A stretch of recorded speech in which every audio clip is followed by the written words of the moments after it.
Good evening everyone. जो इससे पहला जो हमारा फोर्थ वीडियो था उसमें हमने क्या करा था, अल्कोहल से हमने बनाया था हमारे पास हेलो अल्केन। बट अब हमारा जो सेकंड मेथड है इसमें हम क्या करेंगे, हाइड्रोकार्बन का यूज़ करके हम क्या बनाएंगे, हेलो अल्केन है उसकी प्रिपरेशन करेंगे।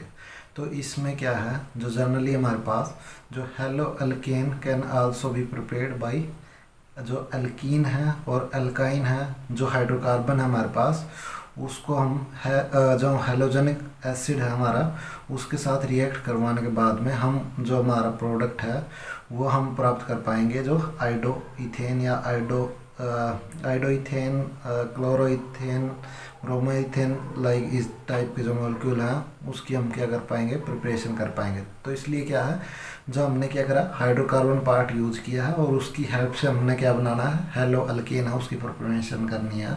तो इसमें जो फर्स्ट है जो फ्रॉम अल्कीन और अल्काइन, तो इसमें क्या है, जो हमारा जो फर्स्ट मैथ जो हमारा पॉइंट है इसमें हम जब भी क्या करेंगे, रिएक्शन करवाएंगे किसकी, by addition of a halogen acid. Halogen acid कौन से हो सकते हैं, HF, HCl, HBr, HI, ये हमारे क्या हैं, जो हमारे हेलोजन एसिड हैं।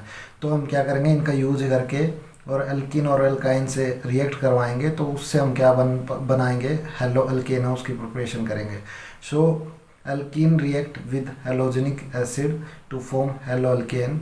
और जो ऑर्डर था हमने क्या करना था, जो रिएक्टिविटी का किसका, जो हमारा एसिड है कि कौन सबसे फास्ट है जो रिएक्ट करेगा किसके साथ में, एल्कीन और एल्काइन के साथ में, वो हमने ना पिछली जो वीडियो है उसमें भी डिस्कस किया था कि जिसका जो साइज है वो ज़्यादा होएगा वो जल्दी से डिसोशिएट हो जाएगा, और जो उसका ना कंजुगेट बेस है वो जिसका स्टेबल होएगा तो वो क्या करेगा, जल्दी अपना क्या करेगा, डिसोशिएट करने के बाद में जो एच डी करैक्टर है जो जितना जल्दी आयन है वो दे देगा, और जो उसका कंजुगेट बेस है वो जितना स्टेबल होएगा तो उतना ही फास्ट क्या होगी, जो रिएक्शन हमारी वो हो पाएगी। तो इसलिए जो इथीन थी हमारी उसको ना HI के साथ में जब भी ट्रीट करवाएंगे तो हमारे पास जो प्रोडक्ट मिलेगा हमारे को वो मिलेगा CH3CH2I। तो आइडो इथेन है या उसको ये बोल सकते हैं, या इथाइल आयोडाइड है उसको भी ये भी बोल सकते हैं। लेकिन जब भी हमारा ये तो सिंपल क्या था, हमारे पास में इथेन था तो इसमें क्या है कि किसी भी साइड में H और जो I है वो ऐड हो सकता है तो सेम ही प्रोडक्ट मिलना है। लेकिन जब भी हम बात करेंगे जो हमारा अल्कीन है वो क्या है, एसिमेट्रिक अल्कीन। एसिमेट्रिक का मतलब है कि जो दोनों साइड में ना, जो हमारा जो बीच का जो कार्बन है और उसके दोनों साइड में अगर दोनों फंक्शनल ग्रुप या जो भी हमारे हाइड्रोकार्बन पार्ट अगर सेम लगे हुए हैं तो उसको हम बोलते हैं सिमेट्रिक। और अगर हम क्या करेंगे, जो एक साइड एक अलग फंक्शनल ग्रुप या जो हमारे पास में अल्काइल ग्रुप लगा हुआ है और दूसरी साइड में दूसरा है एक कार्बन के बीच में, तो बीच वाले कार्बन के, तो उसको हम बोलेंगे एसिमेट्रिक अल्कीन। तो इसमें क्या है, जो हमारे पास में ये है प्रोपीन या प्रोपाइलीन भी बोल सकते हैं इसको, तो इसको हम यूज़ करेंगे और इसके साथ में जो हेलोजन एसिड है उसको रिएक्ट करवाएंगे तो हमारे पास जो क्या प्रोडक्ट मिलेगा वो हम क्या करेंगे इस जो वीडियो में वो डिस्कस करेंगे। तो इसमें क्या है, हमारे पास में जो हमारे पास एसिमेट्रिक अल्कीन है, और जब भी क्या करेंगे HBr जो हेलोजन जो हमारा हाइड्रोजन ब्रोमाइड जो एसिड है उसके साथ में रिएक्ट करवाएंगे, जब हम क्या करेंगे, हम H2O2 नहीं ऐड करेंगे। H2O2 या फिर हम प्रोक्साइड है जो उसका जो वहाँ पे अगर हम ना ऐड करें तो हमारे पास जो प्रोडक्ट मिलेगा हमारे पास वो मिलेगा Markovnikov of rule of addition के अकॉर्डिंग।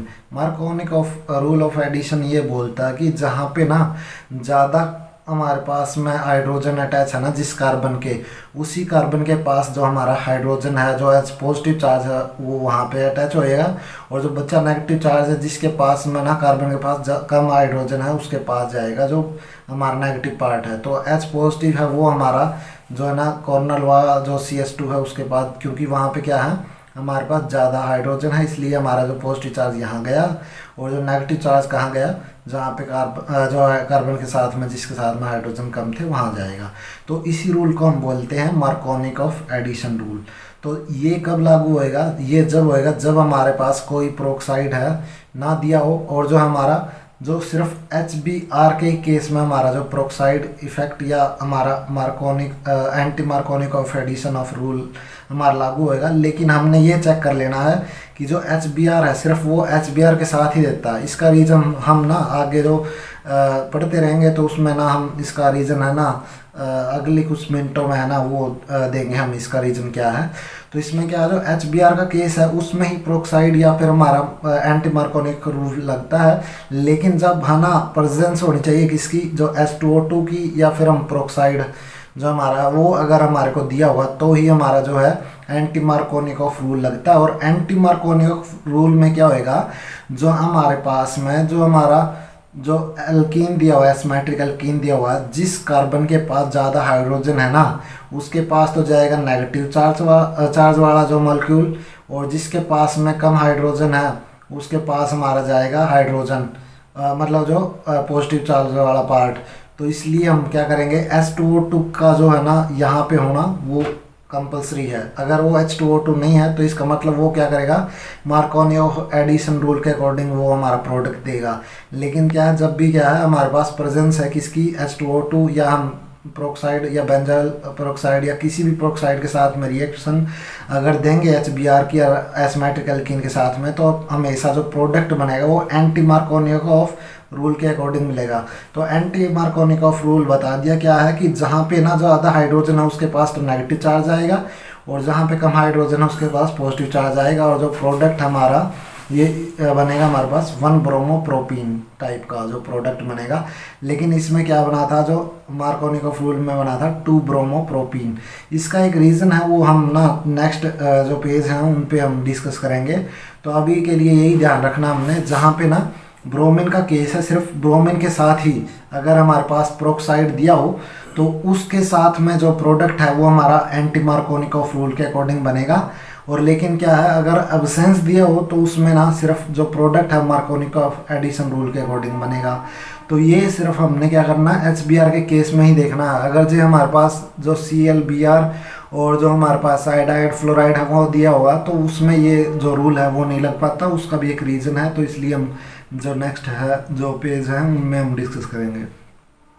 फिर हमारे पास जो एल्कीन है, जो हमारी एल्कीन में भी क्या है, जो प्रोपीन है जो हमारी, तो उसमें क्या है, जब भी हम HCl है वो अगर डालेंगे तो वो मार्कोनिकॉफ एडिशन रूल के अकॉर्डिंग ही जाएगा। जहाँ पे ज़्यादा हाइड्रोजन है वहाँ पे ना पॉजिटिव चार्ज आएगा, और जहाँ कम है वहाँ पे नेगेटिव चार्ज आएगा। तो इसलिए यहाँ पे क्या है, तो हमारा जो प्रोडक्ट है वो क्या है, यहाँ पे प्रोपीन से जो हमारा जो पॉजिटिव चार्ज था वो तो हमारा जहाँ कार्बन जहाँ हाइड्रोजन ज़्यादा थे वहाँ गया, और जो नेगेटिव चार्ज वहाँ गया जहाँ पे हमारा जो हाइड्रोजन है वो कम था। तो इसलिए हम क्या बोलेंगे, जो इसका प्रोडक्ट क्या बनाया, 2 क्लोरोप्रोप 1 इन।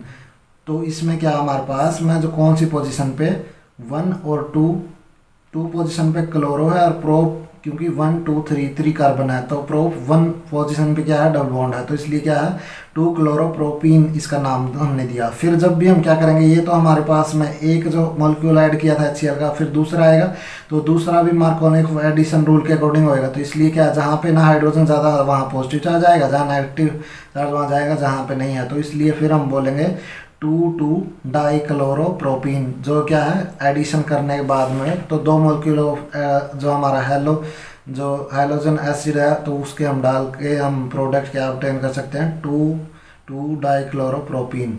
तो अब क्या ये सैचुरेटेड है तो आगे फर्दर वो ऐड नहीं हो सकता। तो इसलिए हम क्या करेंगे, जो हमारा जो ये एडिशन होगा वो मार्कोनिकॉफ एडिशन रूल के अकॉर्डिंग होगा। तो फिर हम जर्नली क्या है, the addition of a hydrogen halide to a unsymmetrical alkene, ये हमने जो है ना लैंग्वेज की फॉर्म में लिखा वहाँ पे, यहाँ पे जो alkene and alkyne take place according to Markovnikov rule but in the presence of a peroxide such as benzyl peroxide, like जो हमारे पास ऑक्सीजन बॉन्ड जिस भी मॉलिक्यूल में होंगे तो उसको हम बोलते हैं प्रोक्साइड। बेंजाइल प्रोक्साइड है तो H2O2 है जो हमारा ये हाइड्रोजन प्रोक्साइड है। तो इसलिए क्या है, हम क्या करेंगे, ऐसे जो मॉलिक्यूल जिसमें ऑक्सीजन डबल सिंगल बॉन्ड है तो वहाँ पे क्या करेगा, वो मॉलिक्यूल डिसोसिएट करके हमारे को फ्री रेडिकल जनरेट करवाएगा।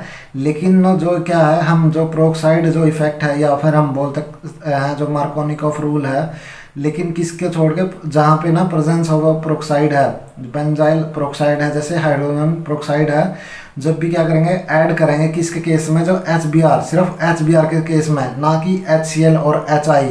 तो जब भी हमारा एडिशन होएगा ना, तो जब भी क्या HBr के साथ में प्रोक्साइड दिया हो तो एडिशन होएगा, तो उसको हम एंटी मार्कोनिकॉफ रूल बोल लेंगे। और जहाँ पे ना जो HCl और HI के साथ में प्रेजेंस हो या अब्सेंस हो किसकी, प्रोक्साइड की, तो वहाँ पे हमारा जो इफेक्ट होएगा वो कौन सा होएगा, मार्कोनिकॉफ रूल के अकॉर्डिंग जो प्रोडक्ट है वो हमारे पास मिलेगा। लेकिन ना जो ये प्रोक्साइड का जो सीन है कि इसमें जो इस रिएक्शन में, तो इसलिए हम इसको क्या बोलते हैं, प्रोक्साइड इफेक्ट या कोलार्स इफेक्ट भी बोलते हैं जब HBr हमारे पास होता है। और वहाँ पे क्या होता है, जो हमारा जो प्रोक्साइड है वो हमारे को फ्री रेडिकल जनरेट करके देता है। तो उस मेथड को हम जो यहाँ पे जो इस इफेक्ट को ही हम क्या बोलते हैं, जहाँ पे ना एंटी मार्कोनिकॉफ रूल है वो हमारे को जो प्रोडक्ट दे रहा है, तो उस प्रोडक्ट देने वाले जो इफेक्ट को ही हम क्या बोलते हैं, प्रोक्साइड इफेक्ट और कोलार्स इफेक्ट भी बोलते हैं इसको।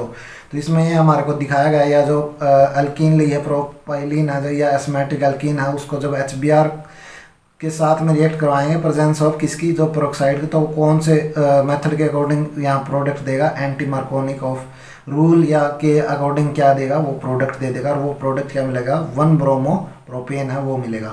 अब हम बात करेंगे कि इसका जो प्रोसेस था, इसका मैकेनिज्म है वो कैसे हमारे को मिलेगा। तो जब भी क्या है, addition of HBr to alkene in the presence of peroxide occur by free radical mechanism, तो क्या है, जो फ्री रेडिकल मैकेनिज्म है उसके अकॉर्डिंग जो प्रोडक्ट है हमारे को मिलेगा।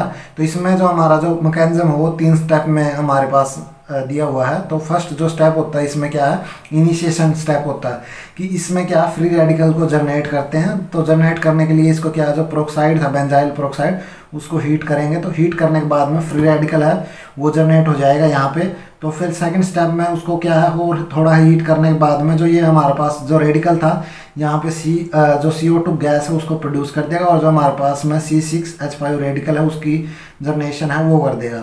फिर नेक्स्ट स्टेप में क्या करेगा, जो हमारा ये रेडिकल था और जो HBr के साथ में जब भी कांटेक्ट में आएगा तो ये क्या करेगा, जो H रेडिकल है उसको अपनी तरफ अट्रैक्ट कर लेगा, या फिर हमारे पास में यहाँ जो प्रोटॉन है, जो H मतलब जो हमारा H रेडिकल है उसके साथ कंबाइन करके ये C6H6 बना देगा।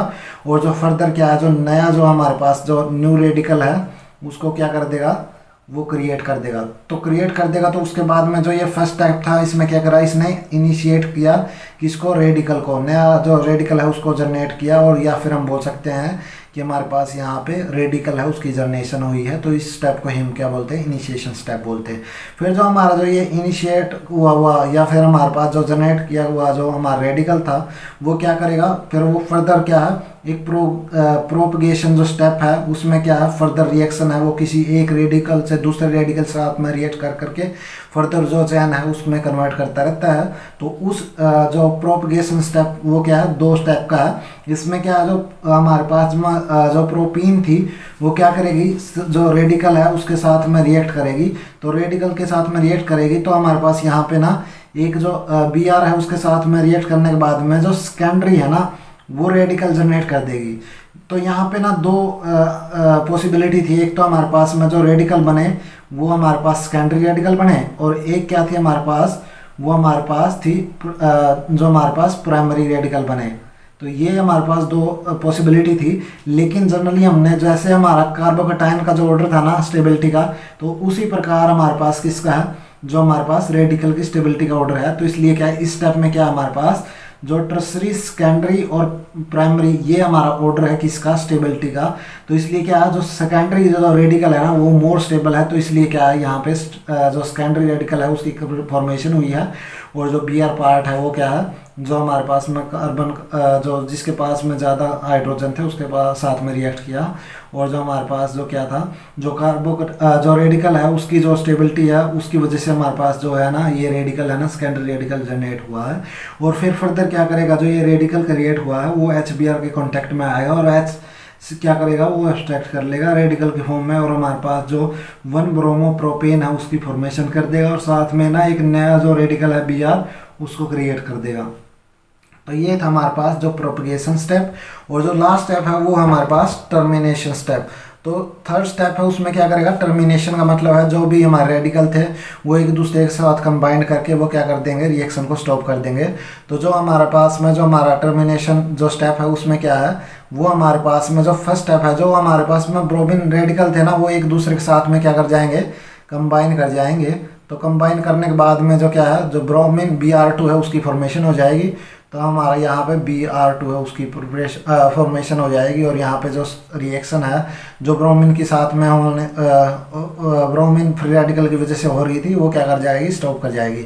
फिर जो दूसरा रेडिकल हमारे पास था इस रिएक्शन में, वो ये था CH3CH और CH2Br। तो ये क्या करेगा, कोई जो दूसरा Br रेडिकल है उसके साथ कंबाइन करके क्या बना देगा, ये 1,2 डाइब्रोमो प्रोपेन है उसकी भी फॉर्मेशन कर सकता है। और थर्ड जो हमारे पास जो रेडिकल क्या है, वो जो हमारा ये CH3CH2 और CH2Br है, वो एक दूसरा और मॉलिक्यूल है ना जो रेडिकल का, इसका उसी के साथ कंबाइन करके हमारे पास ये बना देगा product 1,4 dibromo 2,3 di methyl butane है उसकी फॉर्मेशन कर दे। मतलब क्या यहाँ पे ना टर्मिनेशन स्टेप में ना 3 पॉसिबिलिटी है, या तो हमारा जो Br रेडिकल था ना वो खुद के साथ रिएक्ट करके क्या कर दे, वो रिएक्शन को स्टॉप कर देगा, या फिर क्या करेगा, कोई जो तुम्हारा जो रिएक्ट कर चुका था अल्कीन और उसका जो रेडिकल है Br के साथ में रिएक्ट करके 1,2 डाइब्रोमो प्रोपेन है उसकी फॉर्मेशन कर दे, या फिर जो हमारा जो खुद का जो अल्कीन वाला जो रेडिकल था वो कंबाइन करके 1,4 डाइब्रोमो 2,3 डाई मिथाइल ब्यूटेन है उसकी फॉर्मेशन कर दे। अब हमारा क्वेश्चन था कि हमारा जो why peroxide effect of a Kharasch effect, peroxide effect और Kharasch effect take place in the HBr addition into asymmetric alkene but not in HCl और आइज। मतलब कि जो हमारा कोलार्स इफेक्ट है ना, वो प्रोक्साइड की प्रेजेंस, या जो प्रोक्साइड इफेक्ट बोल सकते हैं उसको, या कोलार्स इफेक्ट बोल सकते हैं, वो तो वो है ना हमेशा HBr और जो HI के साथ में क्यों नहीं हमारे पास देता। तो उसका जो सिंपल है यहाँ पे हम आंसर देने की कोशिश करेंगे। जब भी क्या है, जब भी हमारा जो ये प्रोसेस जो है वो होता है, जो रिएक्शन है जो अल्कीन की रिएक्ट करती है HCl और HI और HBr के साथ में, तो हमारे पास में ना जो ये फिनोमेना होता है, तो इसमें क्या है, this phenomena is explain by जो एंथैल्पी है ना रिएक्शन की, उसके बेस पे हम क्या करेंगे, इसको एक्सप्लेन करेंगे रिएक्शन को। तो जो एंथैल्पी है किसकी, जो प्रोपगेशन स्टेप है ना, तो जो प्रोपगेशन स्टेप था उसमें क्या करा था हमने, जो एल्कीन थी ना उसको रिएक्ट करवाया था किसके साथ में, फ्री रेडिकल के साथ में।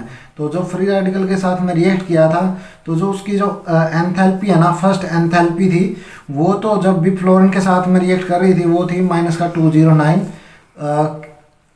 किलो जूल पर मोल, और जो ब्रोमीन के फ्लोरीन के साथ 101 थी, ब्रोमीन के साथ में -142 थी, और जो आयोडीन के साथ में क्या थी, +12 किलो जूल पर मोल।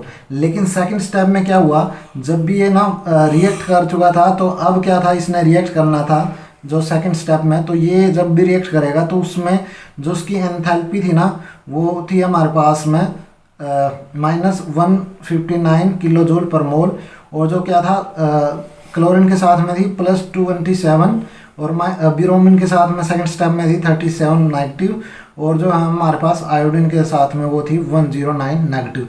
लेकिन जब भी हम क्या देखेंगे कि जो हमारा ब्रोमीन वाला केस था ना, इसमें क्या है, जो रिएक्शन है ना वो हमेशा क्या थी, इसमें तो क्या थी, फर्स्ट स्टेप में क्या थी, जो फ्लोरीन के साथ में वो थी हमारे पास में एक्सोथर्मिक, सेकंड में क्या थी, प्लस का था ये, तो इसमें था हमारे पास एंडोथर्मिक, प्लस में था, इसमें एक्सोथर्मिक थी, इसमें एंडोथर्मिक थी।